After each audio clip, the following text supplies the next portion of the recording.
Deus e nosso Pai que está nos céus, ó Deus, eu estou consciente, Senhor, da minha incapacidade, mas eu também estou consciente, Senhor, que é o Teu Espírito Santo quem faz todas as coisas. É a Tua graça, Senhor, que opera em nós e opera em nossos corações, para que eles sejam abertos e os nossos ouvidos sejam inflamados pela Tua verdade, Senhor. Deus, eu oro a Ti nesse momento crendo nisso. Eu oro a Ti nesse momento, Senhor, confiando de que a Tua palavra não voltará vazia, porque foi promessa Tua. Eu oro a Ti, Senhor, nesse momento para que a Sua igreja seja abençoada, Senhor. A igreja não é do pastor, a igreja não é dos homens, a igreja é de Cristo. E nós confiamos em Ti, Senhor. Nós clamamos a Ti como Teu povo, para que o Senhor esteja aqui nessa noite, produzindo salvação e edificação na vida dos Teus filhos. É o que eu te peço. Toma o Teu lugar entre nós. E eu te clamo, Senhor, para que o Senhor atue poderosamente aqui nessa noite, para a glória e honra do nome de Jesus Cristo, para o Teu nome e pelo poder do Espírito Santo. Em nome de Jesus. Amém. Amados irmãos, eu quero convidar você para abrir comigo sua Bíblia no Salmo 127. Salmo capítulo 127.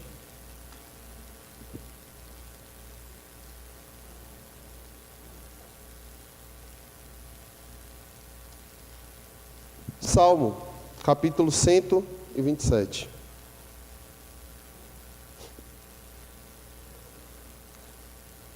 Se nós fôssemos, irmãos, enumerar, se nós fôssemos nessa noite construir juntos uma lista daqueles assuntos que tiram o sono das pessoas. Se eu lançasse para a igreja nessa noite um desafio de todos nós juntos construirmos uma lista, item por item, daquelas esferas da nossa vida que nos deixam preocupados, ansiosos e muitas vezes temerosos. Quais seriam esses assuntos? Eu penso, e eu fiz uma lista, eu esbocei uma pequena lista à luz do Salmo 127, e eu não sei se a minha lista será exatamente igual à sua. Eu chamei essa lista, a minha, de lista da sofrência. E eu coloquei em primeiro lugar nessa lista a família. Um assunto e uma esfera da nossa vida pela qual nós derramamos muitas lágrimas, muito sofrimento, muita angústia, certamente é a nossa família. É lá que nós experimentamos as maiores alegrias e as maiores decepções da vida. É lá que nós derramamos lágrimas que muitas vezes são difíceis para nós. É lá, na nossa família, onde o pecado talvez mais nos afete, porque nós não somos perfeitos, nós não temos uma família perfeita. E nós amamos aqueles pecadores e nós também somos pecadores. Mas, abaixo da família, eu enumerei aqui, na minha lista, as provisões. Além da família ser aquela esfera da nossa vida que mais nos deixa preocupados e ansiosos, eu penso também que as provisões têm esse poder, em segundo lugar. E você pode perguntar, o que é provisão? Eu quero dizer com provisão, trabalho, saúde, alimento, segurança. Eu quero falar dessas coisas, as quais os homens passam a vida inteira trabalhando para conseguir, trabalhando para manter. Por essas coisas as pessoas acordam pela manhã e dormem tarde da noite em busca. Esses itens são aqueles itens, carreira, tudo aquilo, são aquelas coisas que as pessoas mais buscam e que elas passam a grande parte da sua vida procurando. Esses são os itens também que nos fazem sofrer e muitas vezes ficarmos ansiosos. Mas em terceiro lugar, irmãos, na minha lista, você pode esboçar a sua, eu coloquei a preocupação com um futuro tranquilo e feliz. Você quer deixar um legado para as futuras gerações? Você se preocupa em como as pessoas que vão vir depois de você vão lembrar de você? A Bíblia conta a história de um homem chamado Jeorão, que diz que quando ele morreu, ele não deixou saudade de si. Ele não deixou nenhuma saudade. Não foram lágrimas que foram derramadas no seu funeral, foi um alívio que foi expresso.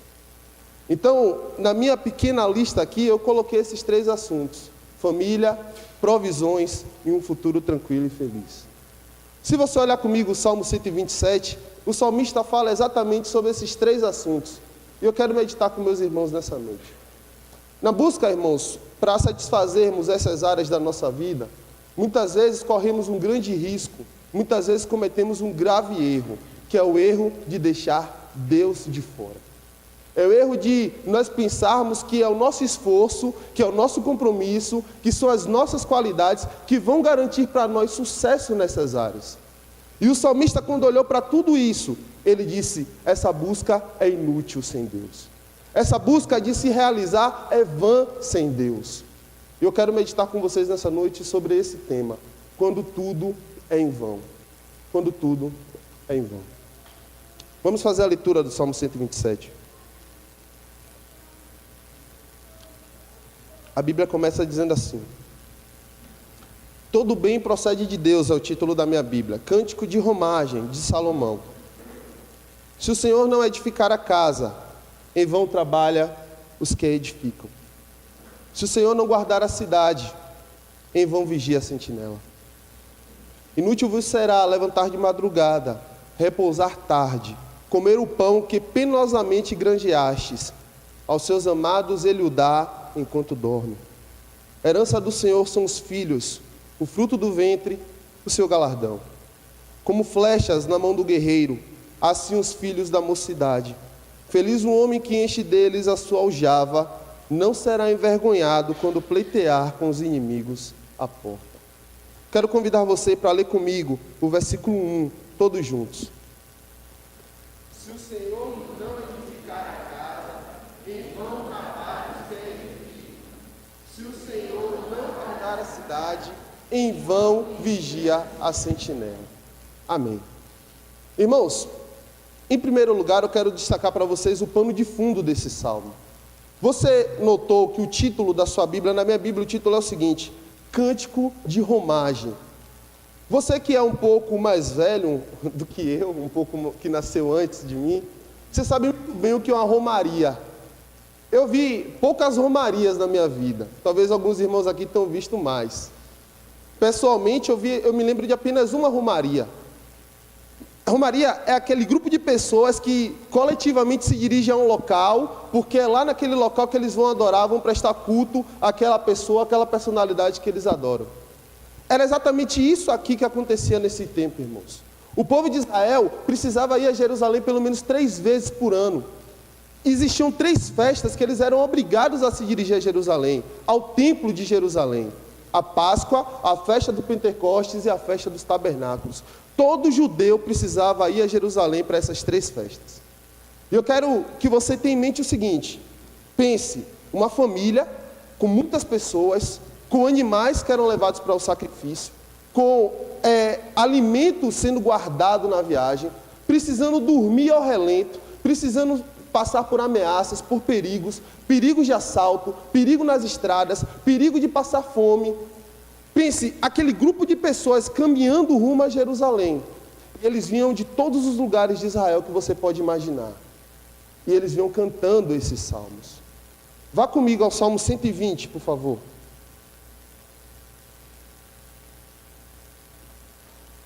Salmo 120. O primeiro cântico de romagem está registrado aí no Salmo 120. Salmo 120 até o Salmo 134. Ele diz aqui, no versículo 4: ai de mim, que peregrino em Meseque e habito nas tendas de Quedar. Eram cidades que ficavam muito distantes de Jerusalém. As pessoas, irmãos, precisavam caminhar durante dias debaixo do sol, debaixo de um sol causticante, debaixo de sol que castigava aquelas pessoas. Elas passavam todo tipo de perigo e elas iam ali cantando e adorando a Deus na sua caminhada. Elas eram peregrinas, elas eram forasteiros. Elas passavam a jornada inteira louvando a Deus. Por isso é chamado cântico de romagem. Esse salmo vai do Salmo 120 até o Salmo 134. Mas não apenas isso. Se você reparar aí no título do salmo, quem foi que escreveu esse salmo? Quem foi o autor desse salmo? Na sua Bíblia identifica alguém como sendo autor desse salmo? Quem foi? Salomão. Salomão é o autor desse salmo. Irmãos, e Salomão era um mestre e ele ensinava as coisas com muita facilidade. Se você já leu o livro de Provérbios ou o livro de Eclesiastes, você percebe como Salomão era didático, como ele pegava as realidades da vida do povo de Israel e ele transformava aquilo ali nas lições mais preciosas para aquele povo. E ele agora, irmãos, ele conhece muito bem essa dependência de Deus. Ele sabe muito bem o que é isso. Ele próprio havia recebido material de seu pai, havia recebido material dos povos amigos. Ele tinha tudo para construir a casa de Deus. Mas ele disse: se o Senhor não edificar a casa, é inútil o trabalho daqueles que tentam edificar. Mais tarde, irmãos, o povo de Israel adaptou esse salmo. Esse salmo foi escrito por Salomão. Mas o povo de Israel ficou 70 anos cativo na Babilônia. E durante esses 70 anos que eles ficaram cativos, muitas pessoas daquela geração faleceram. Uma nova geração se levantou e agora eles voltaram para Israel. E o quadro agora é o seguinte: aquelas pessoas que voltaram para Israel não tinham mais famílias numerosas, não tinham mais segurança, não tinham mais nada. Eles precisavam voltar para o seu país e reconstruir o país. O país de Jerusalém foi completamente devastado pela Babilônia. Não existia segurança, não existia o templo. E agora aquelas pessoas que eram poucas, a maioria ficou na Babilônia. Eles retornaram para Israel e eles voltaram cantando esse hino, dizendo assim: se o Senhor não edificar a casa, é inútil o nosso trabalho. Esse é o pano de fundo, irmãos, que eu quero que você tenha em mente à medida que nós caminhamos nesse salmo. Eram cantados por peregrinos que estavam fazendo uma viagem rumo à cidade celestial. Guarde essa informação. No final você vai entender muito bem o porquê disso. Mas vamos à exposição propriamente dita do versículo. Se o Senhor não edificar a casa, em vão trabalha os que edificam. Muitos comentaristas, ao lerem essa passagem, querem dar a impressão e a interpretação de que Salomão aqui está falando de uma casa, não uma casa física, mas um lar. Ele está dizendo: olha, se Deus não construir um lar, é vão o nosso trabalho. Mas não é essa a interpretação correta do Salmo. Salomão está falando de um templo. Salomão está falando de algo físico. Salomão está falando de algo concreto. Ele está dizendo: olha, eu tenho material, eu tenho os artífices, eu tenho as pessoas que podem construir aquele templo, mas se Deus não edificar a casa, é vão o meu trabalho, é inútil o meu esforço, é inútil as minhas condições de realizar esse projeto. Irmãos, e eu quero perguntar para vocês nessa noite: o que significa edificar em vão? O que seria edificar em vão à luz do que Salomão quer dizer? Eu convido você a olhar comigo lá o livro de Eclesiastes, porque o próprio Salomão responde essa pergunta. Eclesiastes capítulo 2. Livro que também foi escrito pelo próprio Salomão, refletindo sobre a vida. Ele diz no capítulo 2, versículo 18 de Eclesiastes: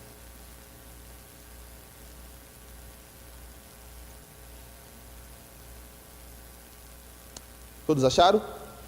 Eclesiastes 2, versículo 18. Leia comigo. Também aborreci todo o meu trabalho, com que me afadiguei debaixo do sol, visto que o seu ganho eu havia de deixar a quem viesse depois de mim. E quem pode dizer se será sábio ou estulto? Contudo, ele terá domínio sobre o ganho das minhas fadigas, e sabedoria debaixo do sol. Também isto é vaidade. Então me empenhei porque o coração se desesperasse de todo o trabalho com que me afadigara debaixo do sol. Porque há homem cujo trabalho é feito com sabedoria, ciência, destreza. Contudo deixará o seu ganho como porção a quem por ele não se esforçou. Também isso é vaidade e grande mal.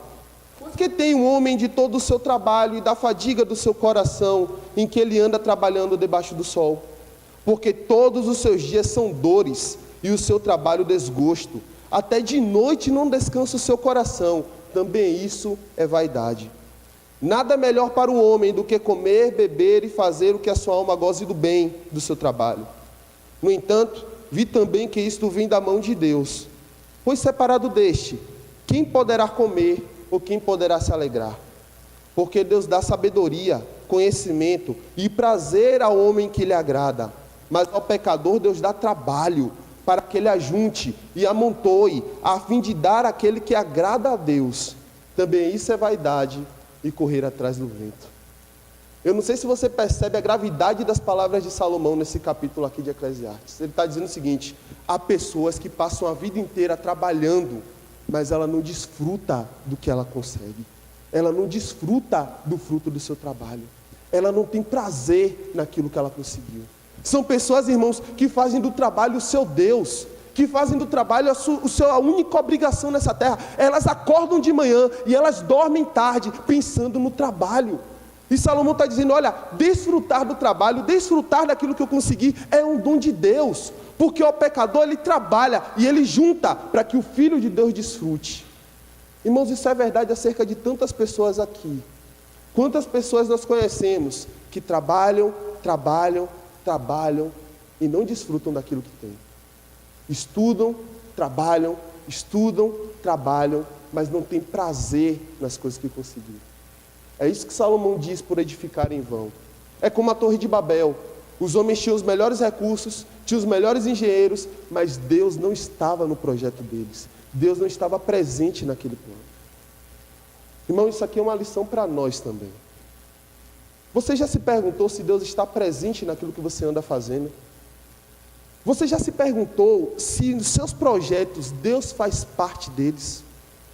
A Bíblia diz em Provérbios 16, o coração do homem pode fazer planos, mas a resposta certa vem do Senhor. E uma maneira, irmãos, de você e eu medirmos se Deus está presente nos nossos projetos, é você se perguntar, Deus está sendo glorificado com aquilo que eu ando fazendo, com aquilo que eu ando planejando, com aquilo que eu ando projetando para a minha vida? Talvez você projete daqui a alguns anos fazer um mestrado, fazer um doutorado, ter uma bela casa de praia, ter um carro do ano. Mas Deus está sendo glorificado naquilo que você tem planejado. Deus está sendo glorificado naquilo que você anda edificando na sua vida. Essa é uma boa maneira de você avaliar se você não está edificando em vão. Volte comigo, irmãos, ao Salmo 127. O primeiro quadro, a primeira cena que Salomão pinta para nós é dessa pessoa. É dessa pessoa, dessa situação. Ele traz para nós essa lição. Olha, é inútil, se Deus não estiver com você, você edificar. É inútil você empreender. É inútil você fazer qualquer projeto para a sua vida. É inútil, é vão, é tolo. Mas ele tenta também, irmãos, nos traçar essa verdade e nos transmitir essa verdade com outro exemplo. Está ainda no versículo 1. Ele diz, se o Senhor não guardar a cidade, em vão vigia a sentinela. Irmãos, na época que esse salmo foi utilizado pelo povo de Israel, nós já falamos, o povo voltou do cativeiro babilônico. Não havia segurança na cidade. Os muros estavam derrubados, as portas foram arrancadas, não havia segurança nenhuma para aquele povo. Deus está dizendo agora, Salomão está dizendo no salmo, olha, se Deus não guardar a cidade, o olho do sentinela é inútil. Ele está dizendo, em vão é você vigiar, é em vão você colocar alarme, cão de guarda, é inútil você colocar seguro nas coisas, porque em última análise é Deus que nos dá a proteção, é Deus que é o nosso guarda, é Deus que é o nosso sentinela, irmãos. No tempo de Neemias, que foi o tempo que o povo voltou para Israel, Neemias fala, irmãos, que o povo precisava trabalhar com a pá em uma mão e segurar a espada na outra. Pense, um homem trabalhando com uma pá na mão e a espada na outra, por quê? Porque os inimigos podiam atacar a qualquer momento. Era essa imagem que Salomão, era essa imagem que o Salmo tenta nos transmitir. Nós fazemos a nossa parte, mas a nossa segurança vem de Deus. A nossa proteção vem de Deus. A Bíblia diz, Ele acampa ao redor do que os teme, seus anjos e os guarda. Irmão, nós cremos nisso e você, com certeza, tem uma história para contar sobre isso. Alguma vez você já passou por uma situação e foi livrado pela mão poderosa de Deus? Certamente você tem algo para contar nesse sentido. Você tomou todas as precauções, você colocou cadeado no portão, você trancou a porta, você colocou seguro nas coisas, você colocou alarme, mas a nossa segurança vem de Deus. Deus é o nosso guia, Deus é o nosso sentinela, e louvado seja o nome dele, irmãos, porque Ele não dorme, Ele é o guarda que não dorme, Ele é a sentinela que não dorme. Irmãos, o Salmo não está ensinando que nós não devemos tomar as precauções devidas. Ele está nos mostrando que, em última análise, a nossa proteção vem de Deus. Vem de Deus. Aquele que habita no esconderijo do Altíssimo, à sombra do Onipotente descansará. Salomão, então, irmãos, ele tenta nos mostrar essa verdade através desses dois quadros. Primeiro, a construção de uma casa. Segundo, a proteção de uma cidade. Mas terceiro, está aí no versículo 2. Ele tenta nos mostrar essa verdade através de um terceiro fato, de uma terceira cena. É através do ganho do nosso sustento. E ele diz aqui, É inútil vos será levantar de madrugada, repousar tarde, comer o pão que penosamente granjeastes, aos seus amados ele dá enquanto dorme.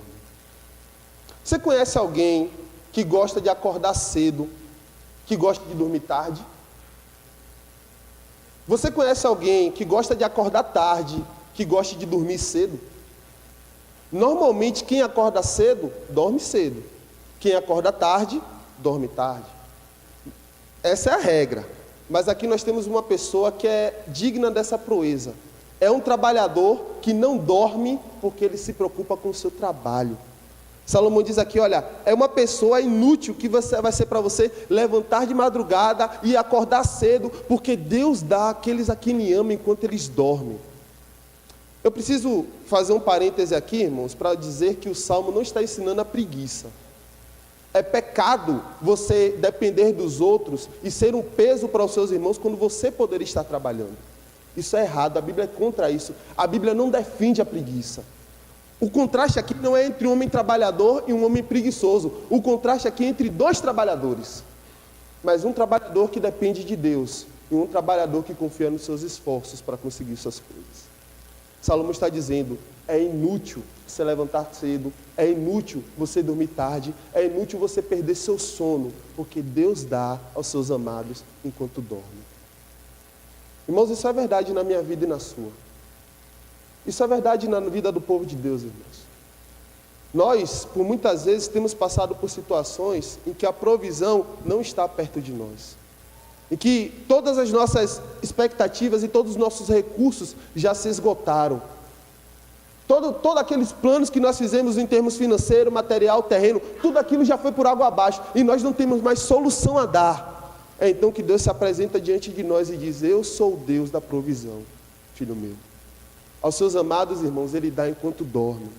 Isso significa confiança, significa dependência, significa total dependência do Deus que nós servimos. Jesus Cristo, irmãos, Ele podia entrar num barco, no meio de uma tempestade, e dormir, porque Ele confiava que Deus guiava e cuidava de cada um de seu caminho, cada um de seus passos. Isso é verdade para nós, isso é verdade para nós nessa noite. Nós precisamos depender de Deus. A Bíblia não está falando, irmãos, novamente, para que você deite, durma e não se esforce. O Salmo fala de edificar uma casa, o Salmo fala de guardar uma cidade, o Salmo fala de trabalho. Mas em última análise, o Salmo está falando de dependência de Deus. Pense nesse versículo 2, irmãos, à luz da realidade do povo de Israel. Eles eram uma sociedade extremamente agrária. Dependiam da colheita, dependiam daquilo que a terra dava, dependiam daquilo que eles plantavam e trabalhavam. Mas Salomão agora olha aquela realidade e diz, olha, nós precisamos descansar em Deus, porque Ele dá para nós enquanto nós estamos dormindo. E isso significa confiança no Deus que nós temos. Mas vá comigo ao versículo 3, Salomão aqui ele faz uma rápida transição no Salmo 127.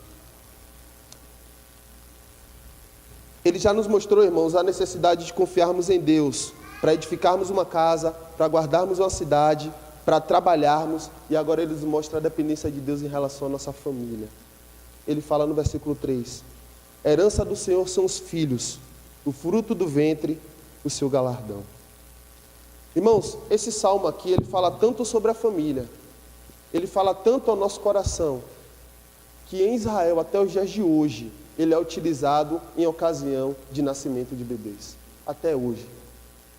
Nos primeiros 2 versículos, Salomão ele traz para nós uma verdade, ele diz, olha, sem Deus é tudo inútil, o homem sem Deus é vão, o homem sem Deus não consegue nada, ele junta para o povo de Deus, mas agora ele faz um contraste, ele mostra para nós qual é o resultado de uma vida que é fiel a Deus, qual é o resultado de um servo que teme a Deus, e o resultado desse servo ele tem filhos, ele tem filhos. Irmãos, filhos eram muito desejados naquela cultura. Naquele tempo não existia plano de saúde, não existia aposentadoria, não existia abrigo para idosos. Os filhos eram a garantia da sobrevivência dos pais. Quando os pais ficavam velhos, dependiam de seus filhos. Hoje, você pode me dizer, hoje, Tiago, não precisa mais desse tipo de coisa. Hoje em dia, nós temos todo o aparato para que na minha velhice eu não dependa de ninguém. Essas coisas, irmãos, vão garantir para nós uma velhice tranquila em termos materiais. Mas vá a um abrigo de idosos qualquer e pergunte a eles o que é que eles sentem mais falta. Pergunte a eles qual é a saudade que eles têm no seu coração. O que é que falta para eles ali? A resposta deles vai ser com certeza: eu tenho saudade dos tempos antigos. Eu tenho saudade de um abraço, porque ninguém vem me visitar. Quem vai visitar você quando você estiver velho? Quem vai visitar você quando você estiver cheio de cabelos brancos? Quem vai abrir o celular, vai abrir o álbum de fotografias e vai se alegrar com você daquelas lembranças? Irmãos, isso continua sendo verdade hoje. A palavra de Deus, ela é atual, ela é para nós nesse tempo. Se ela diz que os filhos são a herança do Senhor, é porque essa verdade é verdade independentemente dos tempos, independentemente da realidade, independentemente do que o mundo diga para nós. No versículo 5, Salomão traz para nós uma cena, ele pinta para nós um quadro. Ele diz aqui: feliz é o homem que enche deles a sua aljava. Ele não será envergonhado quando pleitear com os inimigos à porta. A porta da cidade, irmãos, era onde os julgamentos aconteciam. Era onde os juízes se reuniam e as demandas eram resolvidas. Todas as causas judiciais eram levadas à porta da cidade. E Salomão está dizendo: o homem que tem muitos filhos, ele não vai ser envergonhado quando ele for intimidado pelos inimigos. Eu nunca fui uma criança muito brigona, não. Enquanto eu lia esse sermão ontem à noite, minha esposa me escutava. Eu nunca fui uma criança de brigar muito. Briguei pouco. Mas um motivo em especial me fazia brigar quando eu era criança. Era quando alguém falava mal de meus pais. Era quando alguém falava mal dos meus pais na minha presença.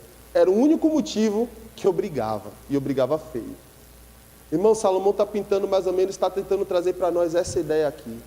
Os homens que tentam intimidar os velhos, os idosos, eles não vão ter êxito, porque esse homem vai chegar na porta da cidade com 10 homens para defendê-lo.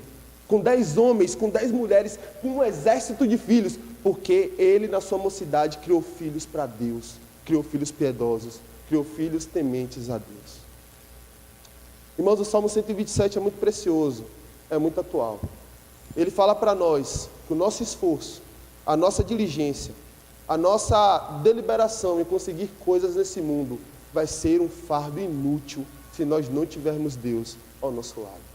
Se nós não contarmos com a ajuda, com a proteção, com a guarda do nosso Deus. Quando eu olho para esse salmo, irmãos, eu aprendo essa verdade. Eu aprendo que, independentemente do projeto, eu preciso confiar e pedir que Deus esteja presente nele. E essa lição eu compartilho com vocês nessa noite. Faça uma autoanálise, faça um autoexame da sua vida. Quais são os seus projetos? É uma pergunta muito comum que a gente ouve lá fora, principalmente em entrevista de emprego. Como você se enxerga daqui a 5 anos? Quem vai ser você daqui a 5 anos? Quais são os seus projetos? Deus está presente neles? Deus faz parte deles? Deus está presente na sua casa, na sua família, está presente guardando você. Meu amado irmão, o Salmo 127 é um convite ao autoexame. Você pode fazer muitos planos, você pode pensar em aposentadoria, você pode pensar em ter uma velhice tranquila, mas tudo isso vem da mão de Deus. Que você possa meditar nessas verdades. É Deus quem vai à nossa frente. É Deus que é o nosso guarda, é Deus que é o nosso guia, é dele que nós precisamos depender. Essas são as verdades, irmãos, que eu aprendi meditando nesse texto. Mas tem algumas lições, em especial, que eu quero compartilhar com as crianças que estão me ouvindo aqui essa noite, que vão me ouvir em algum momento, com os jovens, com os adolescentes. Aproveite essa fase da sua vida para se dedicar a Deus hoje. O melhor momento da vida para você aprender que você precisa de Deus é agora. É nesse momento de sua juventude, de sua infância, de sua adolescência, que você precisa aprender a colocar Deus em primeiro lugar na sua vida. Irmãos, o Salmo 127 fala com vocês que são jovens, fala conosco que somos jovens. Deus precisa ser o primeiro lugar em nossa vida sempre. Não vá lá para o mundo lá fora achando que é o seu esforço, achando que é o seu empenho, achando que são os seus recursos que vão lhe garantir sucesso. Sucesso vem da mão de Deus. E o sucesso só está presente conosco quando nossa vida é empenhada e dedicada a Deus. O Salmo 127, irmãos, pode ser resumido em um versículo: buscar em primeiro lugar o reino de Deus e a sua justiça, e todas as coisas vos serão acrescentadas. Que você possa meditar nessa verdade, jovem. Que você possa fazer de Deus o Deus da sua vida agora, dedicar a sua vida a Ele agora, e passar os melhores anos da sua vida ao lado de Jesus. Mas não apenas isso, o Salmo 127 também fala aos filhos. Vocês, nós, temos uma dívida de gratidão com nossos pais. Nós temos uma dívida de gratidão para os nossos pais quando eles estiverem idosos. O Salmo 127 fala isso. Ele nos mostra aqui filhos que defendem os seus pais quando eles próprios não têm mais condições de fazer isso. Seu pai criou você, seu pai gastou com você, seu pai orou por você. Você tem uma dívida com eles. Não os despreze, os honre, os ame.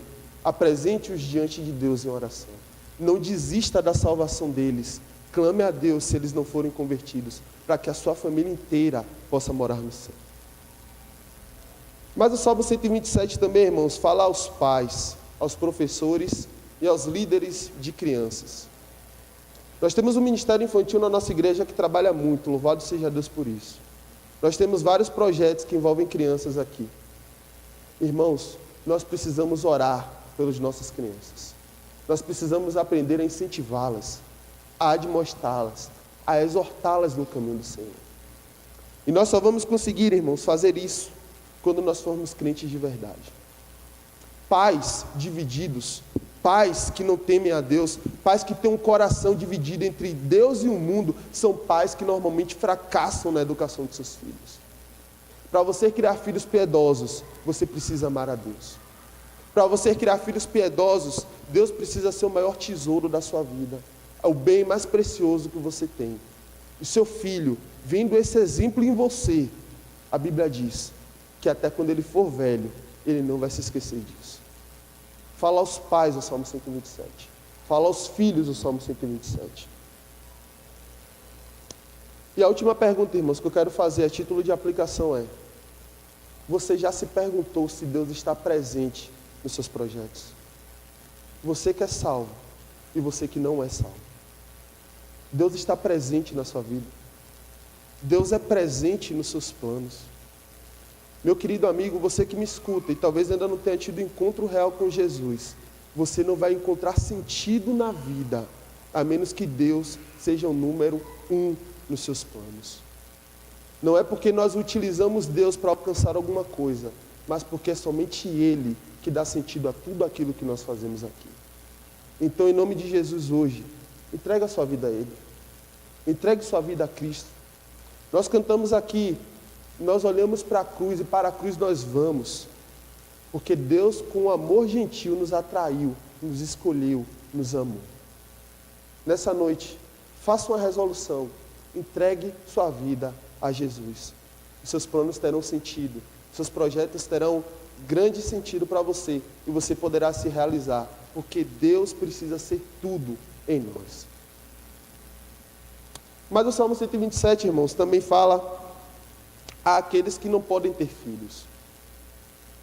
Existem muitos casais, muitas pessoas aí fora que sofrem porque não podem ter filhos. Salmo 113, versículo 9, tem uma lição para você, tem uma mensagem para você. Salmo 113, versículo 9.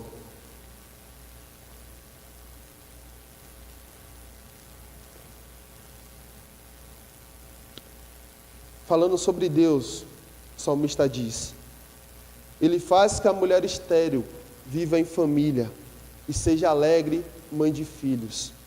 Aleluia. Se Deus ainda não lhe deu a graça de ter filhos, aprenda a depender do Senhor nessa situação. Deus pode fazer um milagre. Deus pode transformar essa realidade. Ele diz: Deus faz com que a mulher estéril tenha uma casa cheia de filhos. E que esses filhos sejam honra, coroa para você na sua velhice e produzam glória ao nome de Deus. Essa é a lição, irmãos, que eu gostaria de compartilhar com vocês nessa noite. Que nós possamos guardar aquilo que construímos. A palavra de Deus diz: se Deus não edificar a casa, em vão guarda o sentinela. Que nós possamos guardar aquilo que nós edificamos, sabendo que Deus é quem nos protege de dia, de noite, nos livra do mal, nos protege do mal e, por fim, há de nos levar para a sua glória. Mas você lembra que no começo da mensagem eu disse para você que esse salmo era cantado por peregrinos que iam a Jerusalém, que era a cidade santa? Você lembra que aqui nesse mundo eles passavam por perigos, ameaças e cansaço? Essa canção, irmãos, precisa ser cantada por nós também nessa noite. Nós somos peregrinos aqui. Nós estamos numa caminhada rumo ao céu. O nosso destino é lá. É lá que a nossa jornada acaba. É lá que nós vamos poder despojar de toda a armadura e de toda a arma de guerra. E lá nós vamos ter paz com Jesus. Toda lágrima do seu rosto será enxugada. E você terá uma eternidade de bem-aventurança ao lado de Cristo. Que Ele nos ajude, que Ele nos abençoe. Se você puder, medite nessas verdades durante a semana. É inútil seu trabalho sem Deus. Se Deus não estiver com você, todo o seu esforço, Salomão diz, é vão, é tolo, não terá valor nenhum. Que Deus nos livre, irmãos, de termos uma vida desperdiçada aqui nessa terra. Louvado seja o seu nome. Quero convidar o grupo de louvor, e você que está aqui, tem a oportunidade de entoar esse cântico a Deus, sabendo, irmãos, que durante essa peregrinação aqui na terra, nada vai nos separar do amor de Deus.